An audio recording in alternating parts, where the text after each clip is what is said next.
So you can see the pinholes already through that while you're just putting it on. Like here, slightly. That's the trick to using Villa as well. Put the mud on, take it off, and it stops the pinholes on Villa board. Yep. Have you ever noticed that on a top Villa board? It wants to pinhole? Yeah. Yeah. So you put it on, so if you're using a box, you just run the box on like a thinner number, and you get the guy following behind you just to rip it all off, and then just do it again. Yeah. And they don't show up. Yeah, I think DJ taught me that in another video. Yeah. Put it on and wipe it off. Oh, it might have been you. Oh, I would have been one of us. That's just how we've always done Villa. Seems to work, eh? Yeah. Have you ever had it not work? No. On Villa? Yeah.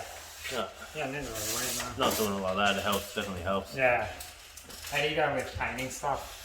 Coating over paint? Oh, it always bubbles. Yeah, it does. Yeah. It's so annoying. It stops bubbling on the ceilings though, when it's just ceiling paint. When it's just ceiling flat, yep. Yeah. It's only on low sheen paints, like wall paints. Yeah. Wall. We noticed that as well. Yeah.